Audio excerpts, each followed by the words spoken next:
Onde está isso aqui?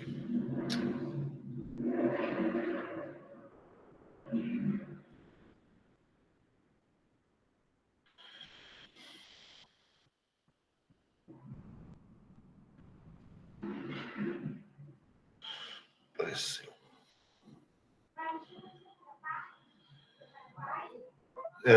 Vamos lá. Deixa eu só fazer uma coisa que eu nunca esqueço, sempre esqueço de fazer.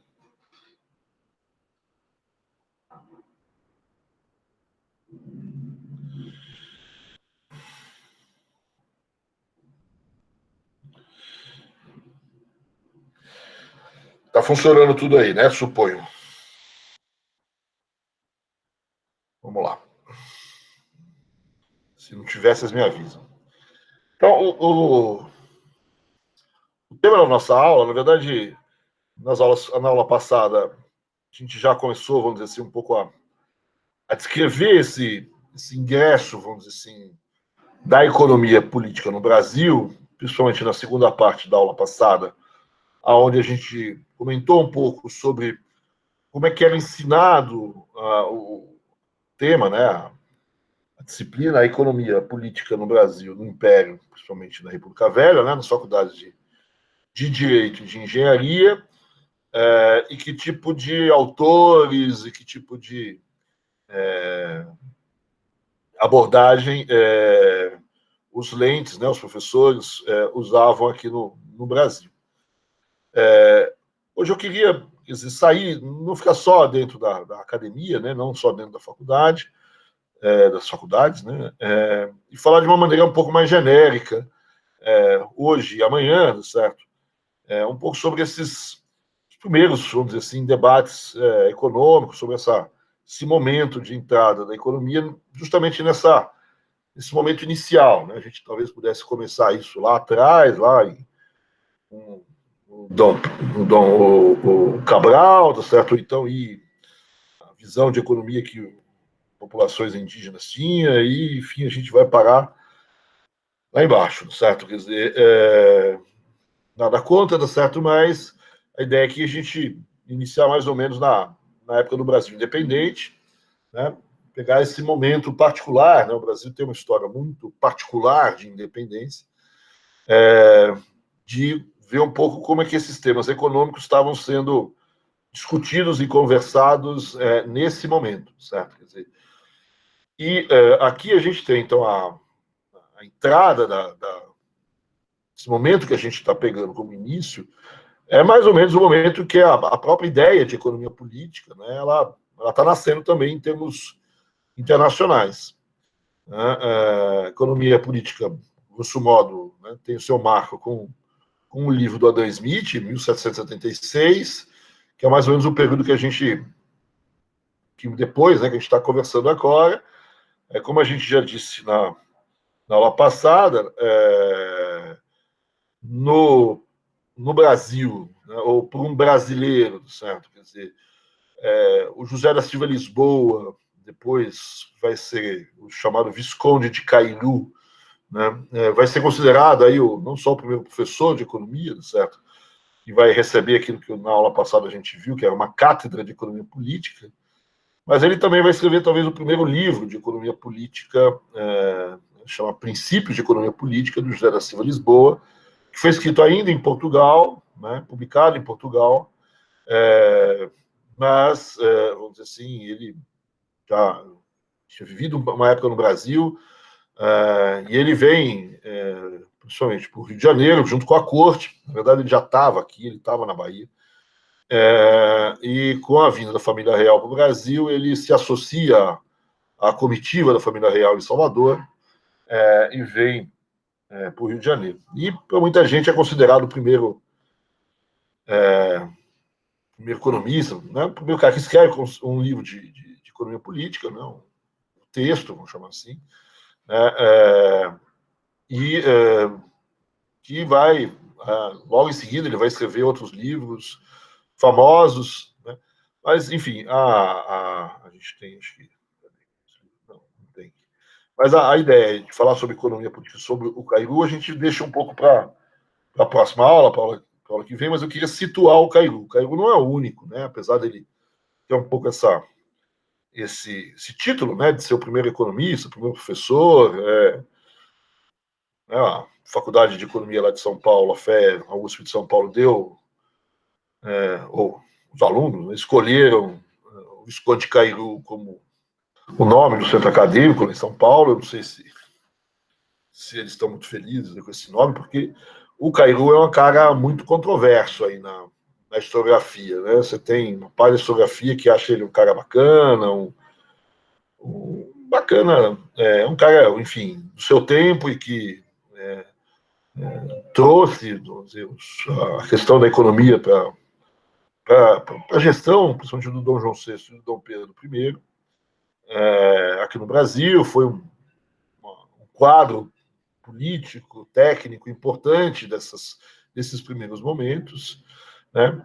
Mas você tem outros autores que, vamos dizer assim, dão uma certa espizinhada no Cairu. Ele é objeto de muita crítica, principalmente a partir de um texto do Sérgio Buarque de Holanda, que vocês conhecem, um historiador importante na historiografia brasileira, que faz uma crítica relativamente dura a ele em termos pessoais, dizendo que é enfim, uma pessoa mais próxima do que devia de Dom João VI, de Dom Pedro, certo? Um pouco, não gosto muito de usar essas palavras, mas uma espécie de vamos dizer assim, um puxa-saco da família de Bragança, né? E também uma pessoa que, de certa forma, talvez estivesse um pouco muito próxima, vamos dizer assim, dos interesses da Inglaterra no Brasil. Mas a gente vê isso um pouco melhor na próxima aula, certo? Quer dizer, como eu disse, também ele não é o único aqui nesse momento, certo? Existem outros. Nessa fase são brasileiros portugueses, certo? São brasileiros que estão em Portugal, portugueses que vieram para o Brasil. Tem uma mistura aí, a questão da nacionalidade português-Brasil é uma coisa meio complicada, certo? Quer dizer, né? Então a gente tem, talvez, antes do Visconde Cairu, né, do José Silva Lisboa, uma pessoa importante é o Azeredo Coutinho, que muita gente chama muita atenção do Azeredo Coutinho, um cara mais ligado a tradições antigas, a tradições anteriores do pensamento econômico, do pensamento de uma maneira geral, né? Um cara, de certa maneira, crítico ao iluminismo, à ilustração, que é o que está começando aqui. A gente tem o Antônio Moraes, que talvez seja o primeiro cara a ter traduzido Adam Smith, certo? O Rodrigues de Brito, que é um cara com quem o José da Silva Lisboa tem uma certa briga, vamos dizer assim, certo? Quer dizer, o próprio Sousa Coutinho, que é assim, um dos grandes primeiros ministros do Dom João VI, que tinha escrevia também, tem muita posição do ponto de vista econômico, assim como o seu, vamos dizer assim, não é exatamente o antecessor, mas de certa maneira o antecessor, que é o Pombal, né? Uma outra pessoa importante no Brasil, apesar de ter publicado a maior parte das coisas deles na Inglaterra, que é o Hipólito da Costa.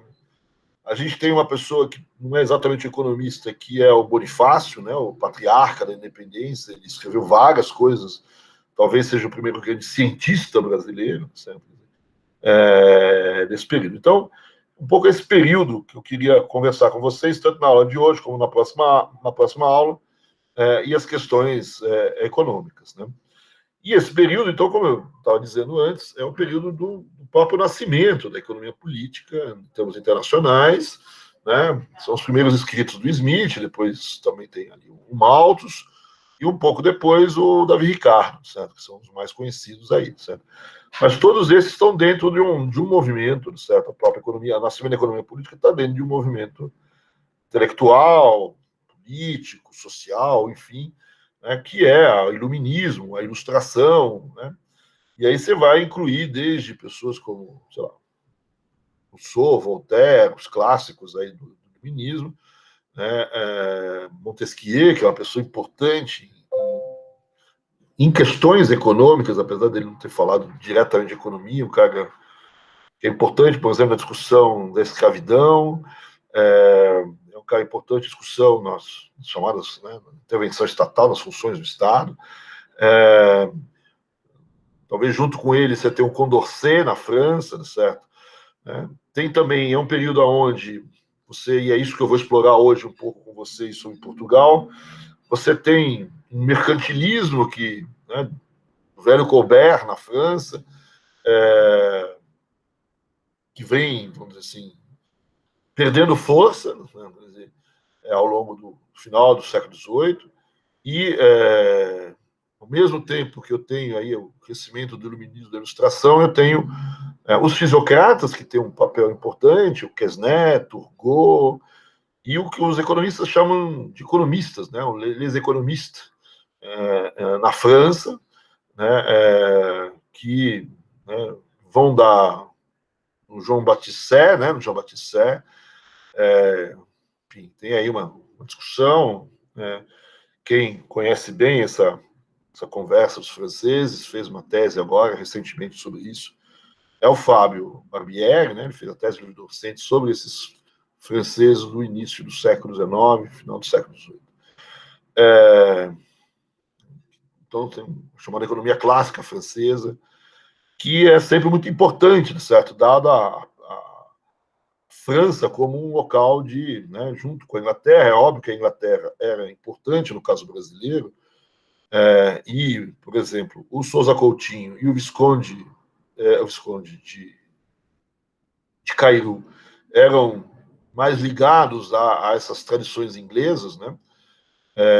Mas, em contraponto, a gente tem em Portugal uma longa tradição francesa que, nesse momento inicial, talvez, esteja um pouco sob júdice por conta da invasão do Napoleão à Península Ibérica, mas essa invasão dura 2, 3 anos, depois franceses e portugueses, não vou dizer que voltam de boa, mas, enfim.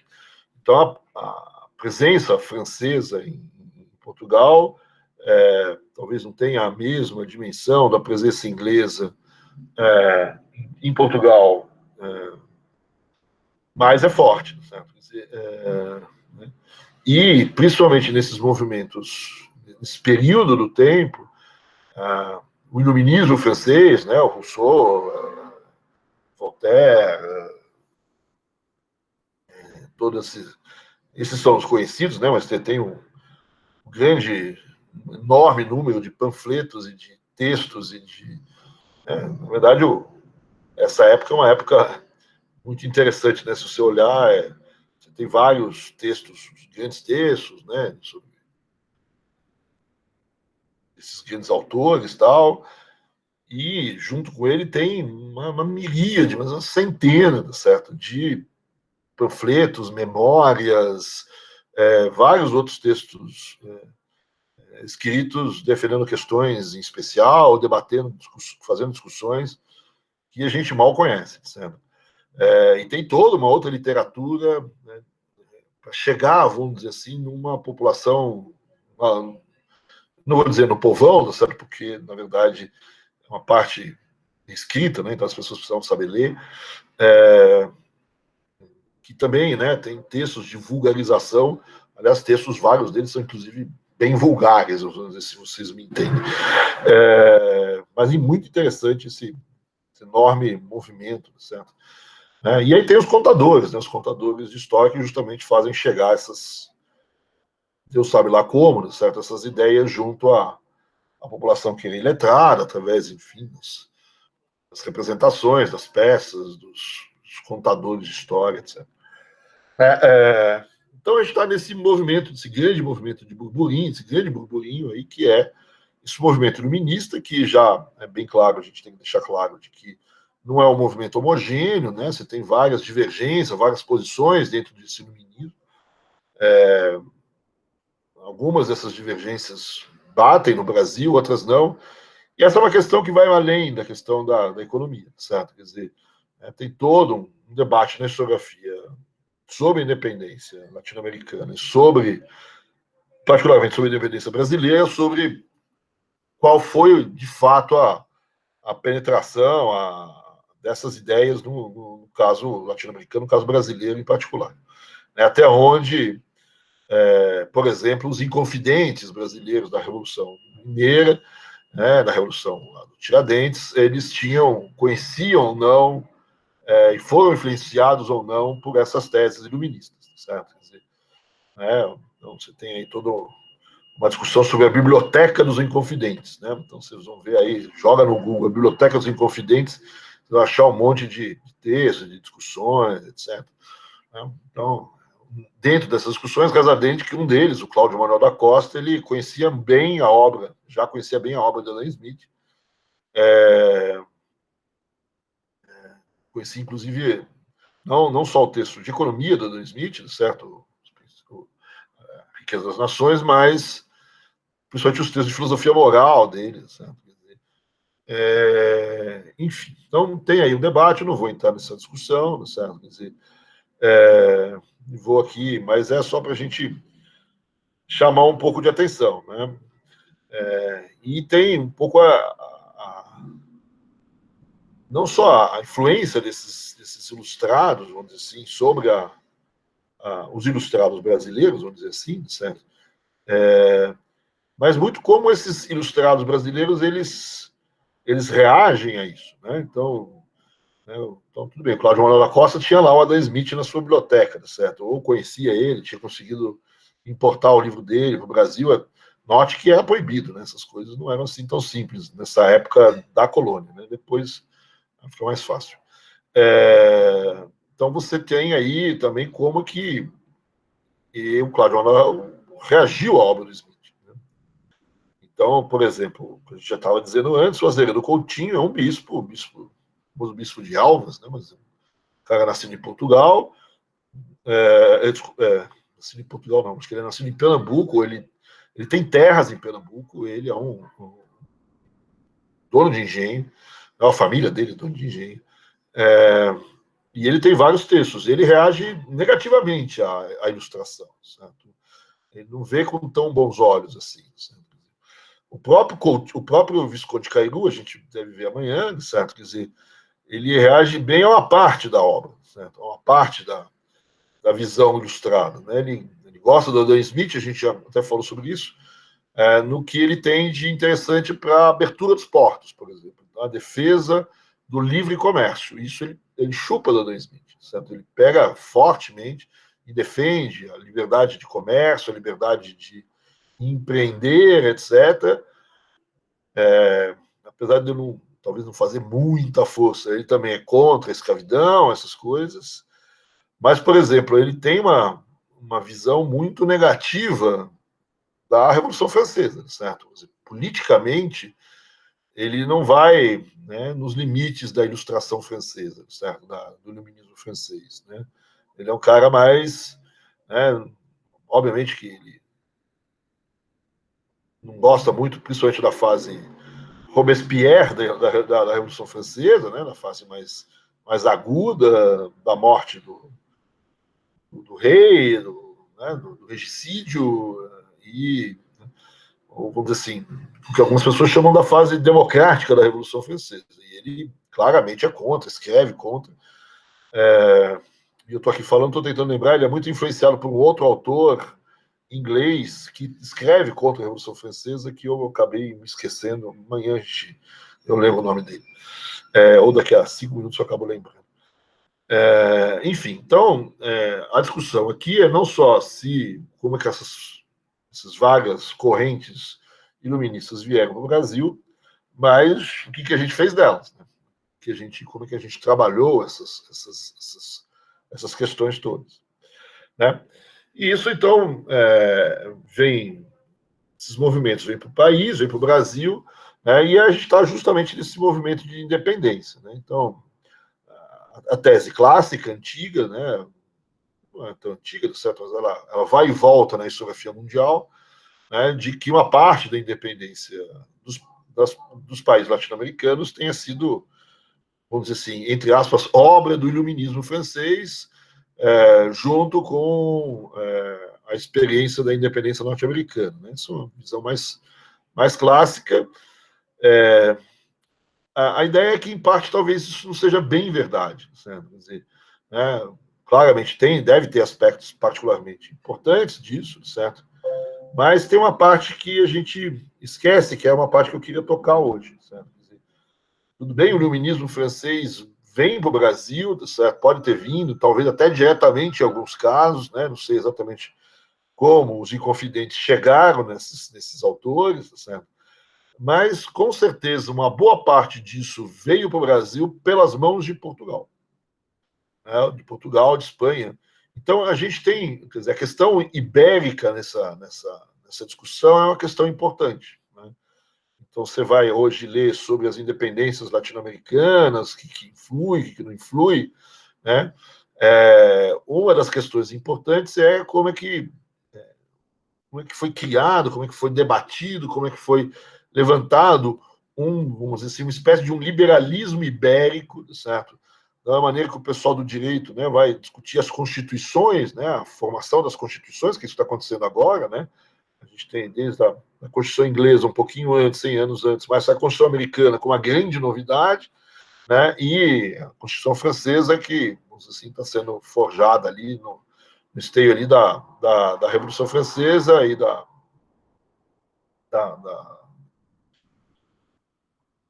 negócio do homem, enfim, eu estou ficando velho demais, perdendo totalmente a Declaração dos Direitos do Homem, né? Então você tem essas declarações, você tem a Constituição francesa, a Constituição americana, que vem para cá, certo? Mas a gente esquece de ver que às vezes ela passa por dentro da Espanha, passa por dentro de Portugal. Vários dessas pessoas, o próprio Visconde Cairu, o Azeredo Coutinho, o José Bonifácio, o Hipólito da Costa, todos esses autores que a gente falou, estudaram em Portugal, né? Todos eles foram para Coimbra, praticamente, né? Talvez tenha um ou outro que tenha ido para algum outro lugar, né?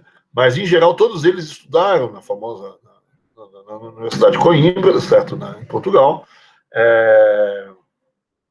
E foram muito influenciados, vamos dizer assim, por seus, negativamente ou positivamente, pelos seus professores de lá, por uma discussão que estava acontecendo lá, né?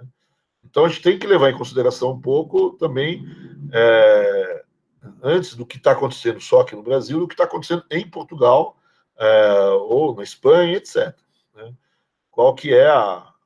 Quais são os debates ali, certo? Quais são as discussões ali, que elas são influentes no Brasil, certo? E é isso um pouco que eu queria chamar a atenção hoje. E no Brasil isso é mais importante do que talvez na Espanha, talvez, né? Se bem que na Espanha isso também, né? O ambiente português, certo? Que ele tem uma trajetória que a gente vê aqui, certo?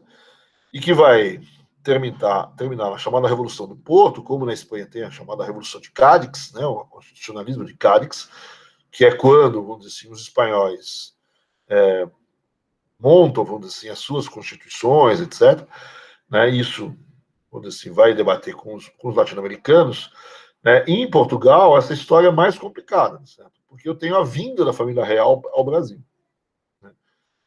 Então, a história brasileira é sempre uma história muito singular, né? Isso, em diferentes aspectos, isso provavelmente isso também explica, em parte, como a nossa independência é singular, tá certo? É uma independência que mantém o território praticamente todo de português unido, né? Havia uma possibilidade gigantesca de se separar em vários Brasis, né? O Brasil Pernambuco contra o Brasil do Rio Grande do Sul, né? Então formar Pernambuco tinha um movimento separatista fortíssimo, né? Depois você tem, né, as várias rebeliões que vão também nisso.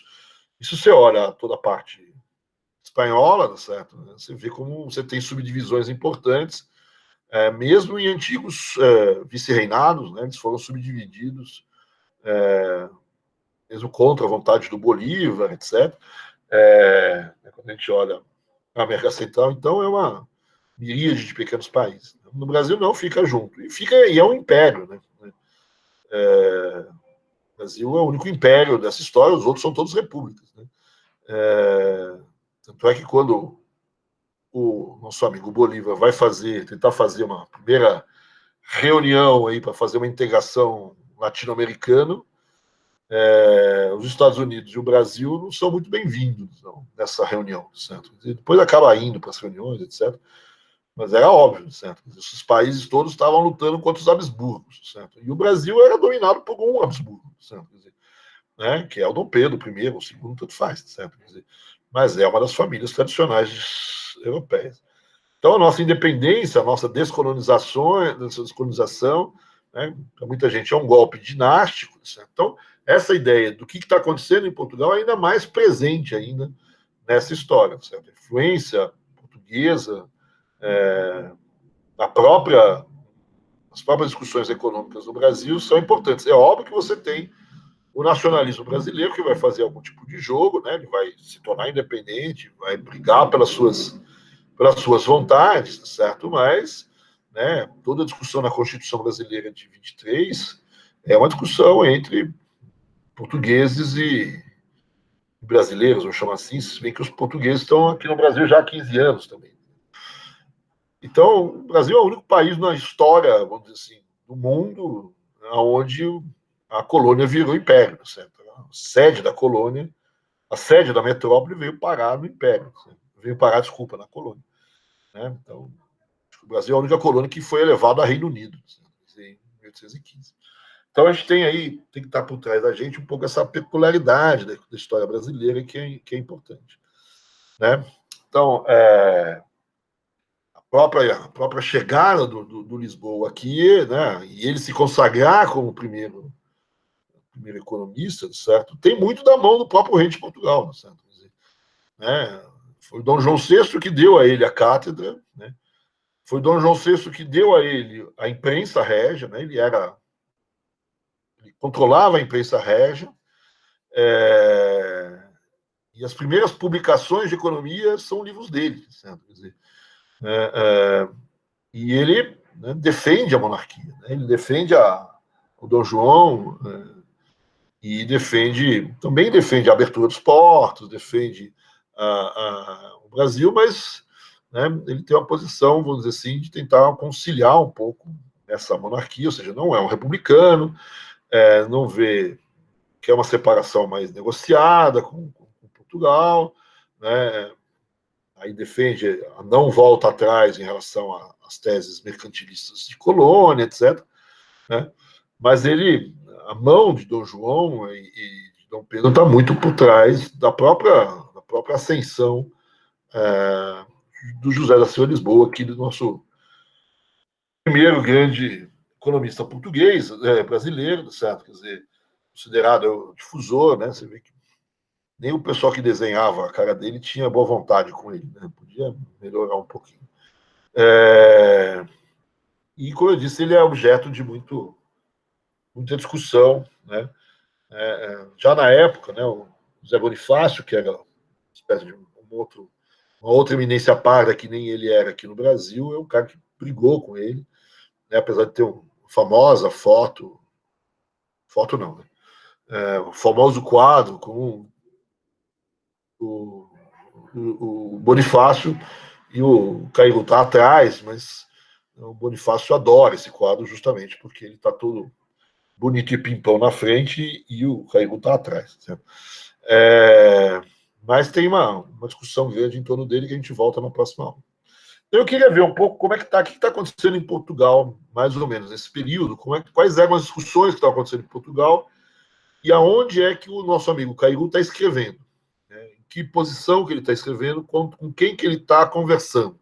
Né? A gente viu, então, que o texto dele é de 1804, ele escreve isso em Portugal, o livro dele é vendido em Portugal, não é um livro que chegou no Brasil junto quando vem a família real, esse livro vai ser usado no Brasil. É interessante que não foi muito usado na faculdade de Direito, foi mais usado nas aulas de comércio, tem até algumas razões para isso, a gente vê isso depois. Ele escreve, quando ele escreve o texto, ele está em Portugal e ele está conversando com os colegas dele de Portugal. Então, ele está inserido dentro dessa entrada do liberalismo em Portugal, dessa entrada da economia política em Portugal.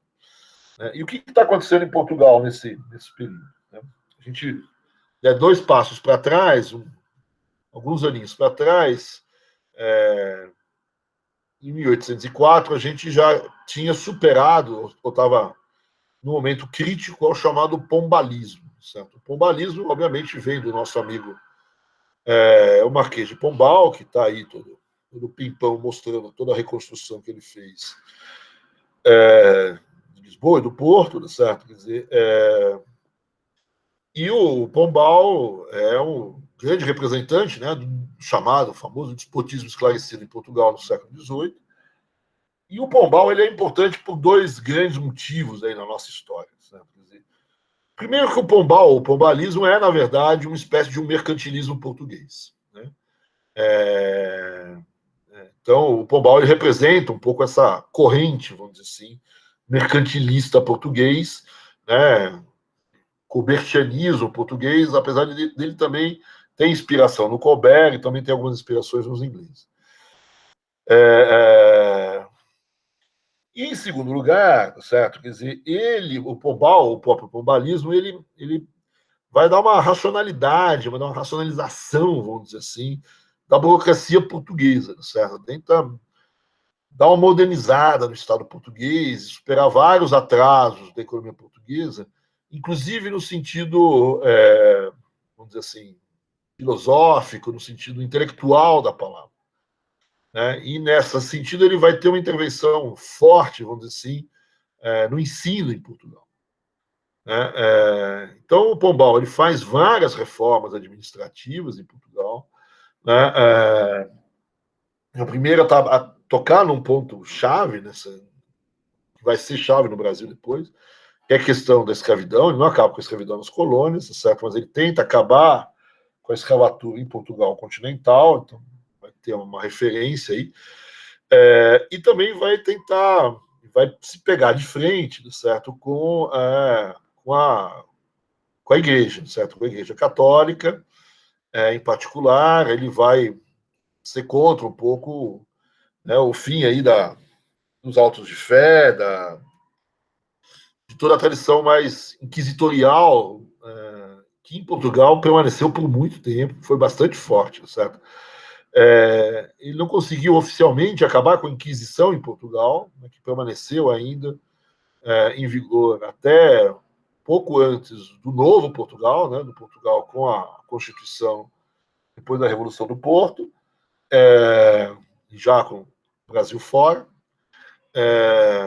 mas ele dá uma segurada na prática, né, os chamados autos de fé, né, os julgamentos, principalmente aí dos cristãos novos, enfim, das bruxas e etc., certo? Tenham diminuído, e principalmente a discriminação contra assim, judeus ou os cristãos novos, etc., tenha diminuído, e isso também vai significar uma mudança nessa briga um pouco do Pombal com a igreja, certo? Quer dizer, uma mudança no sistema de ensino, certo? Quer dizer, né, português, certo?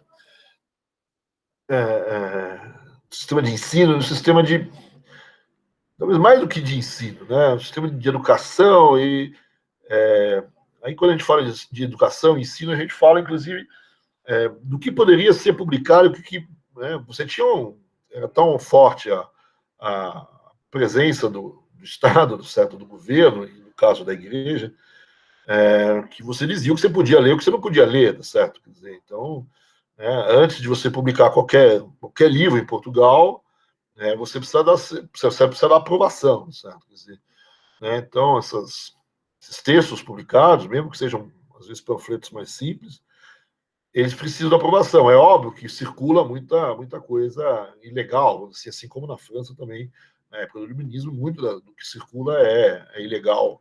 Né? Alguns são ilegais porque falam mal, tiram sarro do rei, dos padres, etc. Né? Tem toda uma linguagem, enfim, difamatória e algumas, inclusive, sexualmente bastante pesadas, tal. E, por outro lado, tem as questões, vamos dizer assim, mais filosóficas, né, de condenar a monarquia, condenar o absolutismo, etc. Então, você tinha uma fiscalização gigantesca, e o que o Pombal faz é uma espécie de laicização de todo esse processo. Né? Então, ele vai criar a Real Mesa Censória, que vai trazer para uma comunidade mais laica, vamos dizer assim, menos não que não tenha ainda a presença de pessoas da igreja, mas não vai estar na mão do Santo Ofício, do Tribunal do Santo Ofício, dizer o que se pode e o que não se pode publicar. Né? Não quer dizer que vai publicar tudo, certo? Quer dizer, mas diminui um pouco essa força da igreja e das publicações que só, vamos dizer assim, a Inquisição Portuguesa permitia de ler. Né? Então dá uma abertura um pouco isso. E a mesma coisa que ele vai fazer no ensino, principalmente no ensino superior. Né? O Pombal também vai criar as chamadas aulas de comércio, que depois vão vir no Brasil, na área de economia, de administração, de contabilidade, que vai ser importante. Mas talvez a principal mudança que ele faz, certo, é criar justamente a Universidade de Coimbra, certo? Quer dizer, na verdade não é criar, ele vai reformar a Universidade de Coimbra e vai fazer uma passagem importante. Né? Muita gente ia para a Universidade de Évora, que era uma universidade importante que havia ali, fundada enfim, há muitos anos antes, mais ou menos no mesmo momento que da descoberta do Brasil, mais ou menos no mesmo século, né, que era a tradição de formação na Universidade de Évora, e ele vai levantar, vamos dizer assim, a Universidade de Coimbra, que já existia, certo? Mas que foi totalmente reformulada e modernizada. E essa reformulação, essa modernização, vamos dizer assim, ela é uma reformulação, modernização no sentido de permitir, vamos dizer assim, não necessariamente textos mais filosoficamente mais ou politicamente mais contundente contra o absolutismo, contra o império, etc., que talvez em parte também, mas cientificamente mais evoluídos também. Né? Então, você tinha aí, principalmente com a tradição católica, em particular o catolicismo do Tribunal do Santo Ofício, tá certo? Que tinha essa influência toda em Portugal, era extremamente complicado a evolução da ciência nesse meio. Né? Vamos lembrar que a gente está no meio aqui da Revolução Industrial, certo? Então, que está se fazendo trabalhos novos, né, em questões de geologia, agricultura, astrofísica, sei lá, todas essas coisas mais física, energia, como eu disse, geologia, pedras, rochas, essas tralhas toda. Então, mesmo nas ciências naturais, vamos dizer assim, certo? A gente não está falando aqui só das ciências sociais e sua tradição meio de ser sempre contra as coisas, etc., mas a gente falando da ciência natural e da possibilidade de você crescer nessa parte mais científica no sentido de fazer experimentos, de buscar perguntas que, por vezes, podem ofender a questão religiosa, etc. Então, a Universidade de Coimbra vai ser um grande centro novo de modernização da própria ciência portuguesa, certo? Da própria que tinha sido até muito forte, principalmente a questão náutica, etc., lá na época do Dom Henrique, certo? Mas que tinha perdido o rumo da história nesse período. Né? Num momento importante, não é à toa que Portugal fica para trás do ponto de vista da Revolução Industrial, etc. E, quer dizer, essa inovação agora já quase no último quarto, no último terço, pelo menos, do século XVIII, certo? Vai ser fundamental para Portugal e também para o Brasil, certo? Quer dizer, no sentido de você recuperar um pouco o tempo perdido em termos científicos, etc. Né?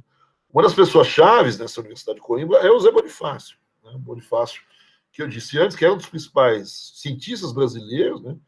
Ele vai ser um geólogo extremamente importante, ele vai estudar em Coimbra e tal. Ele é até ainda crítico, né? Na verdade, ele vai estudar depois do Pombal. E ele vai para fora, ele vai para a Alemanha, ele viaja o mundo todo.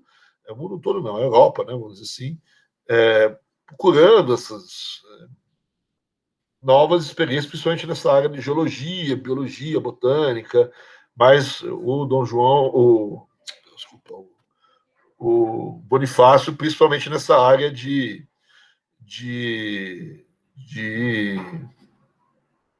geologia, etc. Então, essa reformulada é importante na Universidade de Coimbra, dando uma espécie de uma arejada na universidade, introduzindo essas questões científicas, etc., que é por onde, né, também vai entrar questões da economia, uma modernizada também no pensamento jurídico, né, o pensamento jurídico deixa de ser só um pensamento da justiça ligada ao direito romano, direito canônico, desculpa, certo? E vai voltar um pouco justamente ao direito romano, direito, outras facetas do direito. Então, na filosofia, em parte, esse movimento de ilustração também começa a entrar, né? E a própria economia política, vamos dizer assim, mesmo antes do Adam Smith, lá, os próprios mercantilistas ingleses, franceses, Turgot, Quesnay, esses caras todos, a fisiocracia, começa a poder, vamos dizer assim, entrar na Universidade de Coimbra. E, do outro lado, então, a questão do mercantilismo. Né? Ele vai incrementar, ele vai ter políticas de fortalecimento da produção nacional de Portugal, né? Frente à concorrência, então vai fazer as políticas mercantilistas clássicas, né? Vai colocar, né? Tanto é que ele vai reforçar o exclusivismo com o Brasil, né? O comércio colonial como fomentador desse incremento da produção nacional, né? Não está exatamente preocupado com o aumento da produção nacional, no nacional incluído o Brasil. O Brasil é auxiliador, vamos dizer assim, para o fomento da produção nacional portuguesa, né?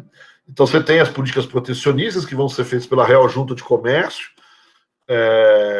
que é uma entidade que vai controlar toda a parte econômica de Portugal, né? A criação das grandes companhias, os grandes monopólios, que vão, inclusive, fazer comércio com o Brasil, a fundação do Banco Real, que é uma nova estrutura de administrar as contas do governo português, né? Então, você tem a Real Fazenda de Lisboa, que, por sua vez, controla o Banco Real, enfim, fica uma espécie aí, parecido com o que vai ser depois o Banco do Brasil. Né, tem aí também seus problemas sobre financiamento das contas públicas aí via emissão, mas, enfim, aqui a política toda de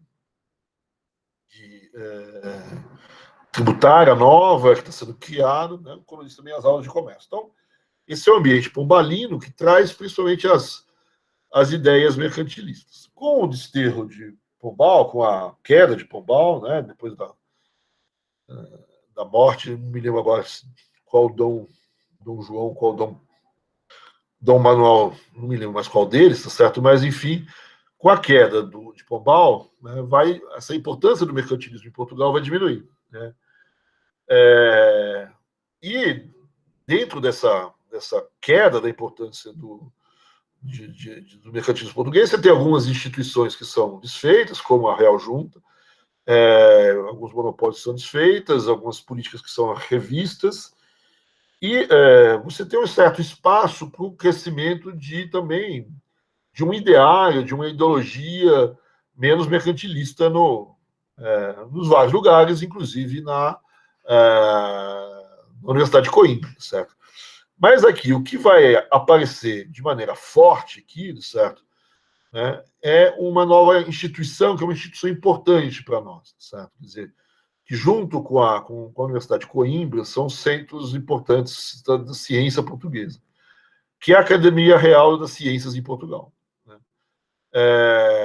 Então, a Academia Real de Ciências, assim, vai assumir uma boa parte do discurso científico português, né? Até para tentar fazer um pouco de sombra para a Universidade de Coimbra e tal. E ela escreve as suas famosas memórias. Né? Você tem, tempos em tempos, as memórias, que, na verdade, são compilados de textos escritos por membros dessa academia, que estão ali. E aí que a gente olha, esses textos estão todos disponíveis, é muito interessante de olhar. Vários textos são textos assim meio como melhorar, desenvolver o comércio de tal coisa, né? Como desenvolver a produção de óleo a partir da caça à baleia, sei lá o quê. Né? Aí tem os trabalhos, né, as memórias sobre por que manter os escravos, por exemplo. Então, você tem vários textos, muitos deles com questões específicas de produção, os textos misturam uma questão de ciência, vamos dizer assim, por exemplo, geológica, né? a exploração das minas de não sei o quê, tá certo? Na região do Douro. Então, tem vários textos dessa forma, né? Alguns textos, a exploração das minas de ouro e a sua transformação em moeda, tal, já vindo para a economia, e nessas estruturas de desenvolvimento, certo? Quer dizer, então, um pouco a defesa, algumas discussões econômicas sobre se tem que ser uma grande companhia, se tem que dar liberdade para todo mundo fazer as atividades, como é que tem que ser o processo produtivo, o processo extrativo, como fazer com a mão de obra, se é escravo, se não é escravo. Né? Vamos lembrar que em Portugal a gente sempre teve um problema com a mão de obra em Portugal, principalmente depois do grande terremoto e da também epidemia que se segue ao terremoto em Portugal, e que matou muita gente em Portugal e faltava mão de obra. Você tem leis em Portugal que obrigam as pessoas a ficarem na terra, né, não permite as pessoas a saírem. Então, esse trabalhador não pode, vamos dizer assim, sair de um lugar, ir para outro, e aí negociar melhores salários, porque ele está preso à sua localidade de nascimento. Então, tem várias discussões sobre mão de obra, sobre fomento a determinadas produções nacionais, etc. E o que a gente vê na Academia Real de Ciências, certo, é um certo contraponto em relação ao mercantilismo pombalino anterior, né, que é um crescimento um pouco de uma cultura mais agrarista, de um agrarismo em Portugal, enquanto que o mercantilismo ele tinha uma tendência a defender as manufaturas portuguesas e até levou o crescimento das manufaturas e dava isenções tributárias, vantagens às manufaturas, né? O que a gente tem na Academia Real de Ciências, tá certo? E a gente pode ler pelas memórias, tá certo? É uma defesa mais da agricultura do que da indústria, tá certo? E um agrarismo mais predominante. Inclusive, tem algumas coisas até que são interessantes de você olhar. Você está em plena Revolução Industrial, né? Há uma certa consciência que isso está acontecendo do outro lado ali do Canal da Mancha, há uma certa crítica, inclusive, à Revolução Industrial, algumas ideias de que não vai dar muito certo, etc. Mas a ideia, então, é que a agricultura é a base fundamental da riqueza. Então, você tem como se fosse a fisiocracia com uma grande força em Portugal nesse momento e nessa Academia Real de Ciências. O papel do pensamento fisiocrático, vamos dizer assim, ganha força, né, em detrimento, inclusive, da agricultura, certo? Quer dizer, do processo de industrialização. A indústria ela é um problema, inclusive, porque ela usa uma mão de obra que é escassa. Essa vai ser uma frase que vai ser, inclusive, muito usada no Brasil, certo? As pessoas não têm nada contra a indústria, desde que ela não use a mão de obra que teria que ser usada para a agricultura. Né? A indústria pode ser interessante para absorver a mão de obra excedente, certo? Quer dizer, e há uma certa insensibilidade nesse momento a essas mudanças tecnológicas que estão acontecendo dentro da Academia de Ciências Portuguesa. Tem até um texto interessante, certo? Quer dizer, dizendo que esse surto tecnológico, né, ele, na verdade, ele é poupador, reconhece que ele é poupador de mão de obra, mas poupador de uma mão de obra que não precisa ser poupada, certo? Que ela tem muita abundância em Portugal, que é a mão de obra feminina, certo? Que a gente não precisava muito se preocupar com ela, certo? Enfim, e tem uma figura importante que não chega a falar certas pataquadas, tá certo? Mas uma figura importante que é o Domingos Vandelli. Domingos Vandelli é uma pessoa italiano, tal, e que tem uma presença nessa Academia Real de Ciências importante. Se alguém for ler um pouco as coisas dele, ele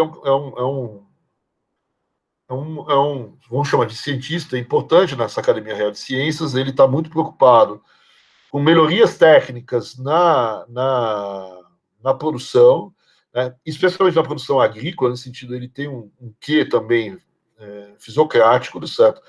né? Então ele está sempre estudando uma melhoria na produção de bens agrícolas, principalmente cereais, certo? Mas é um cara que defende o liberalismo também, né? Ele já tem um pouco também, como o Turgot, como outros fisiocratas, é um cara que defende o liberalismo comercial, o liberalismo de atividade, mas se é para defender algum setor, é para defender o setor agrícola. O Vandelli fez várias pesquisas junto com pessoas com quem ele lidou em Portugal, que eram brasileiros, inclusive o Visconde Cairu, e inclusive o Zé Bonifácio, né? Eu não sei quem exatamente, mas alguém é parente, casou com a filha dele. Enfim, ele tem uma relação muito boa com vários brasileiros, ou várias pessoas que vêm ao Brasil, particularmente o Bonifácio e o Cairu, né? Quer dizer, que estudaram de alguma maneira com ele, ou que tiveram relações com ele lá na Academia de Ciências, né? Então, esse é um pouco o centro principal aí de pensamento em Portugal, a Academia de Ciências, junto com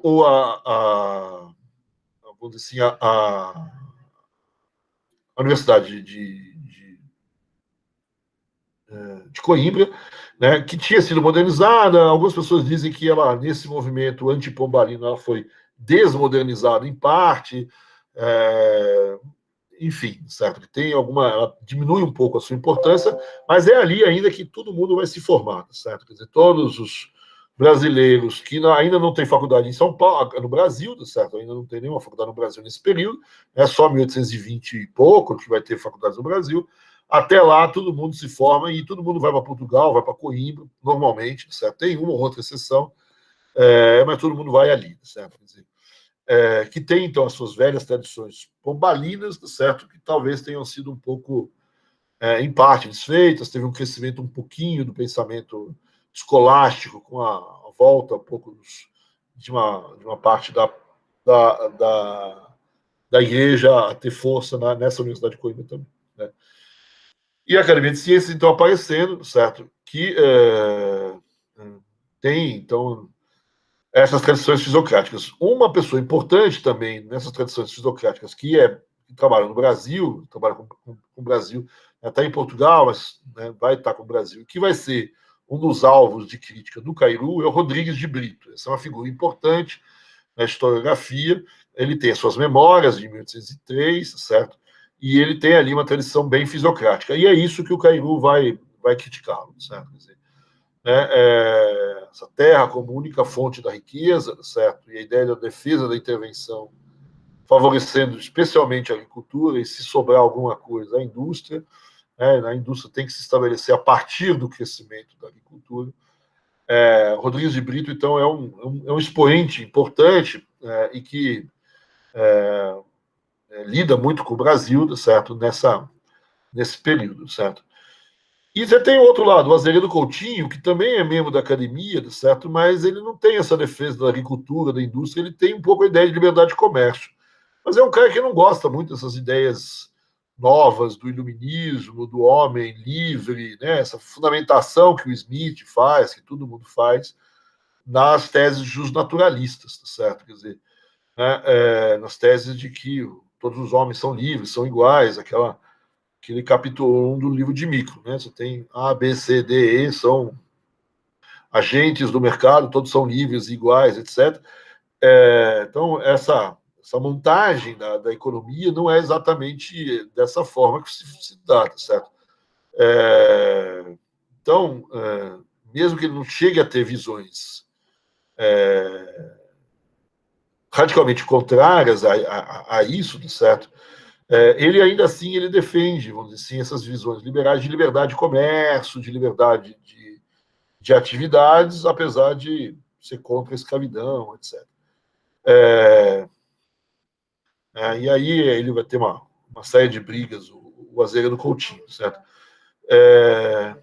E tem aí outras pessoas aí nessa história.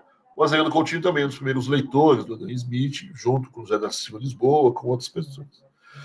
Então é nesse ambiente que o nosso amigo Lisboa ele está metido aí, certo? Ele está aí envolvido, né?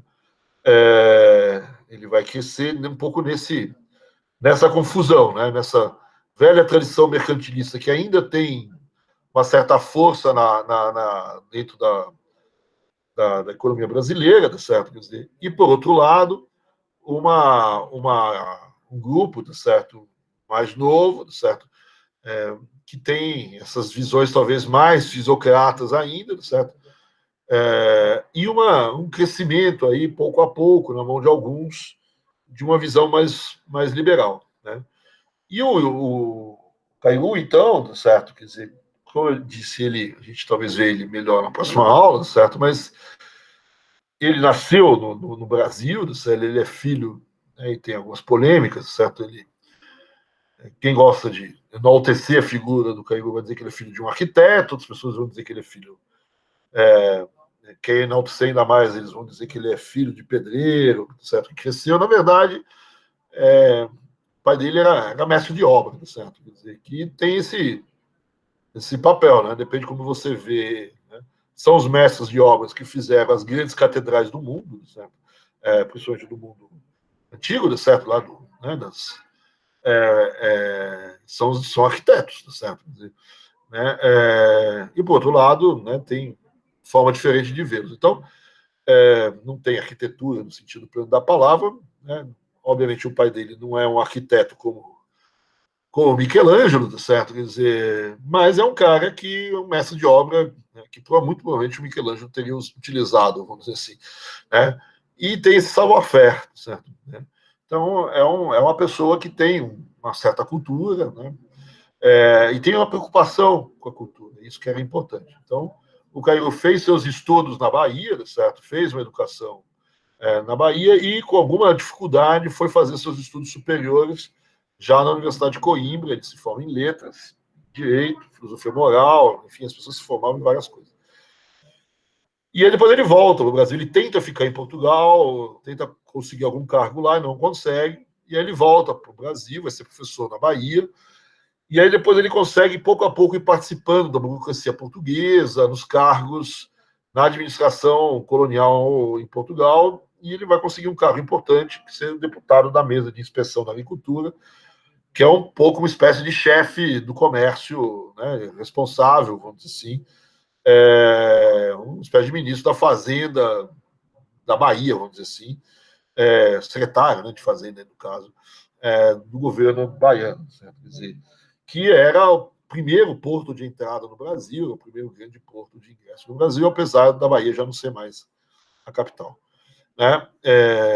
Tem outras histórias, ele faz uma pesquisa junto com o Vandelli sobre parte do território brasileiro aqui, etc. Ele vai fazer uma série de inspeções aqui, né? E ele vai estar junto aí com a família real, certo? Quando a família real vem, como eu disse, né, ele diz que ele vem junto com a família real, desde Portugal. Outras pessoas dizem que ele entrou no barco em Salvador, enfim.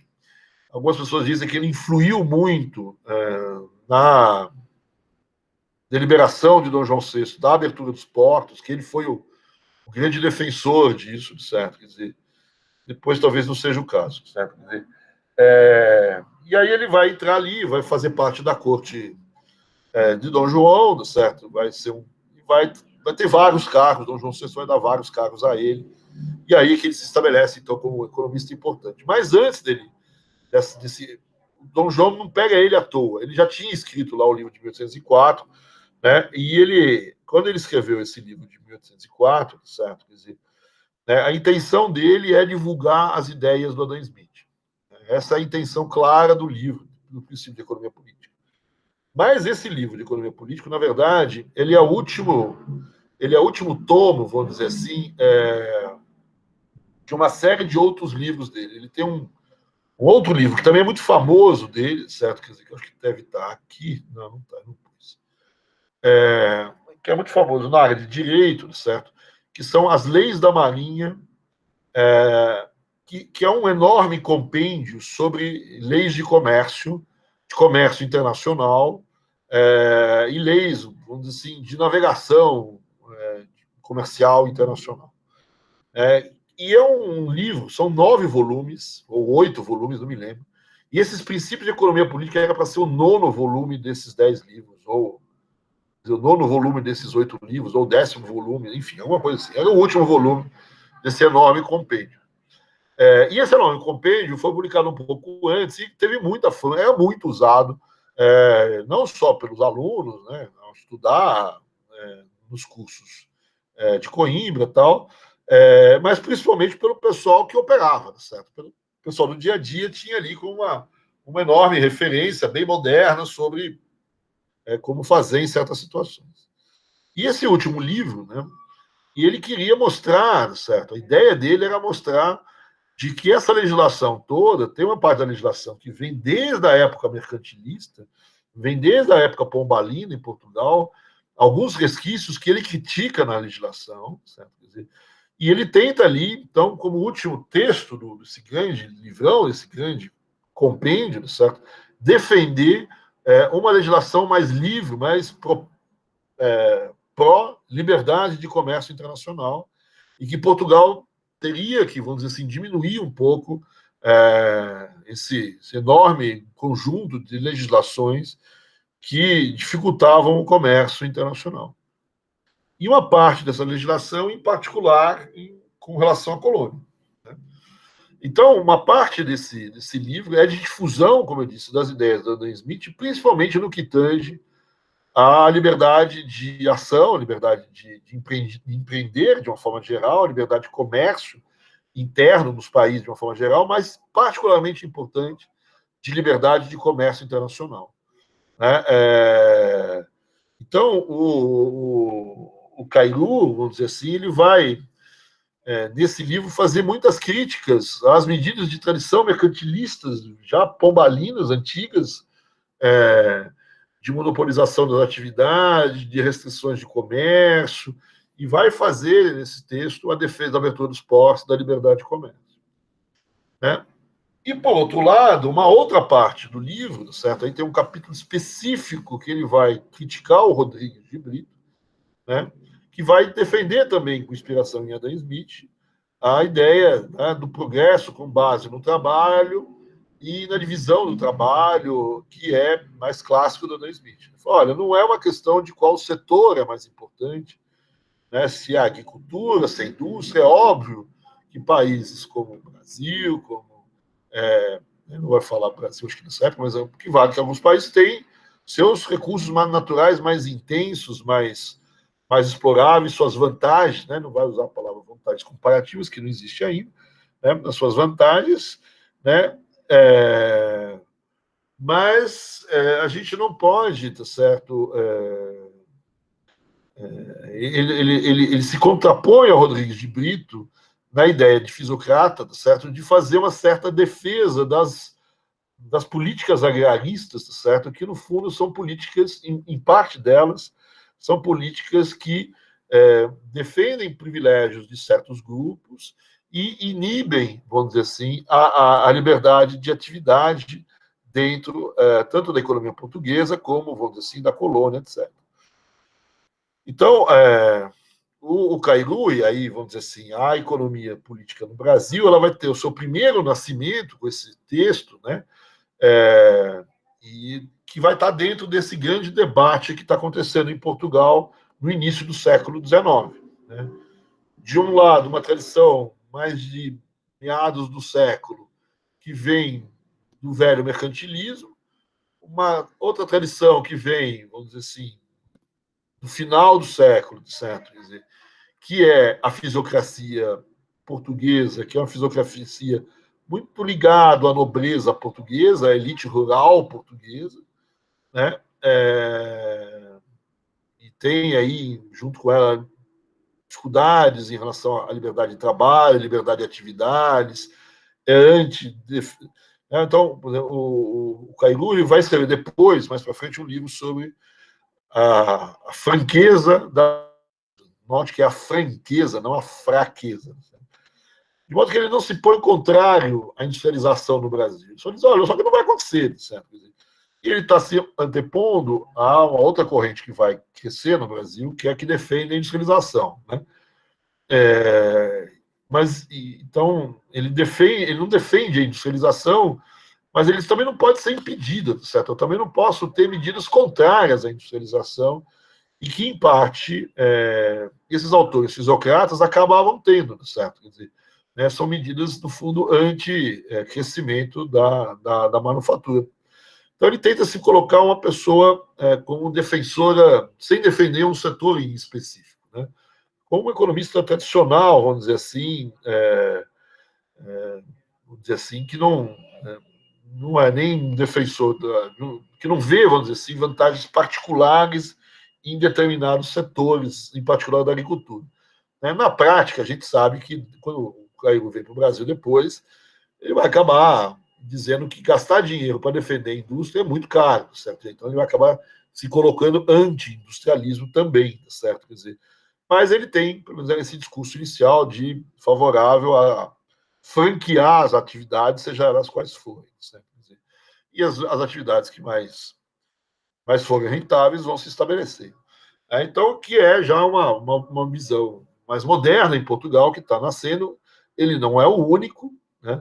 Mas ele talvez mesmo em Portugal seja um dos principais defensores dessa ideia, então o texto dele vai defender esse tipo de ideia e vai ser uma espécie de também difusor, vamos dizer assim, olha, isso está num grande autor, um grande pensador inglês, né, que já tem 25 anos, né, de existência, mais 30 anos quase, de existência, que está fazendo furor, etc. E tal.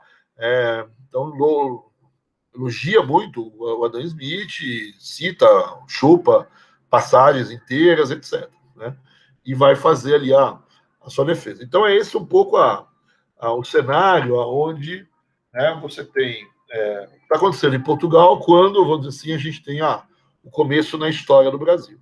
Né? E no Brasil a gente vai ter também membros, né? Esse Rodrigues de Brito tá discutindo, vai ser discutido no Brasil, né, junto com o Cairu, certo? Quer dizer, assim como a gente já citou aqui o Acurso das Neves, o Hipólito da Costa, esses caras já vão ser de uma tradição, não vão ser mercantilistas, não vão voltar ao mercantilismo pombalino, certo? Mas vão ser defensores de uma visão mais pró-indústria, certo? Olha, vamos olhar o que está acontecendo na Inglaterra, vamos talvez fazer uma defesa do processo de industrialização.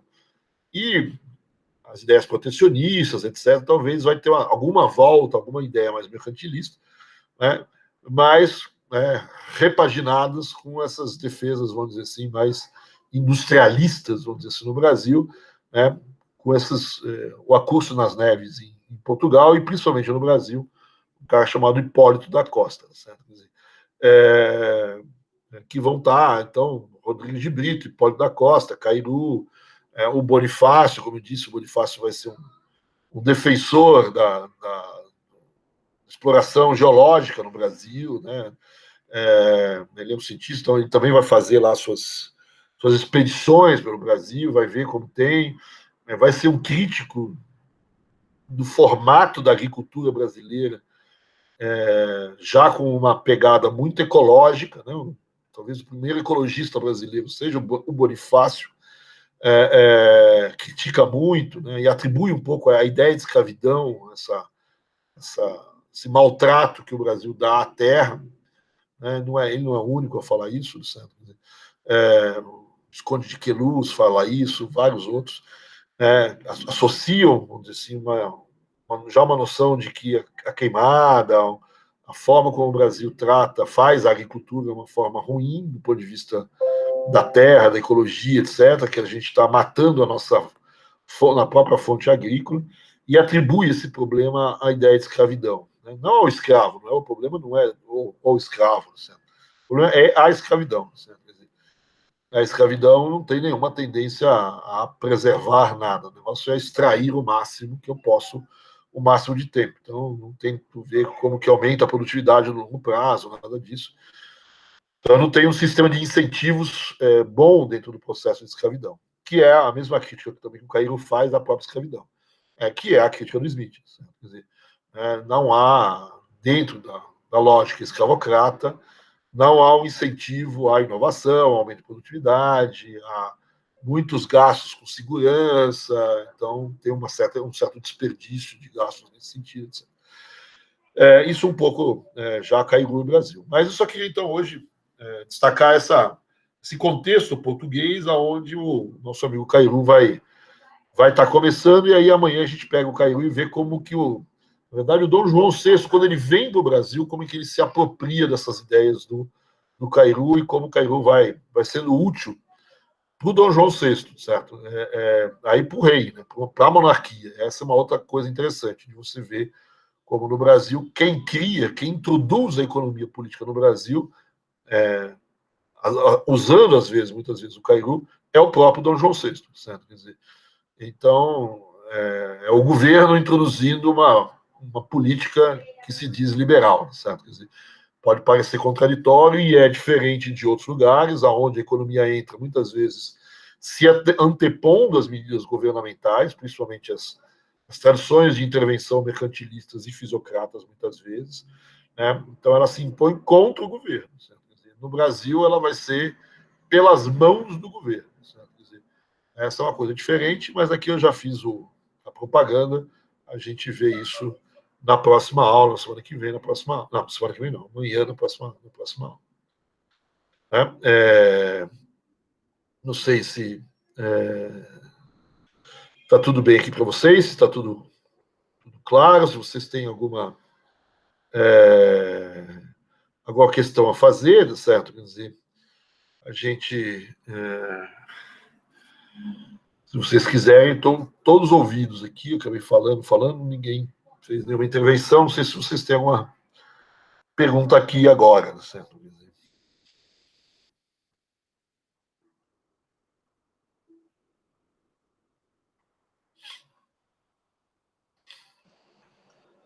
Ô, Amaury. Diga.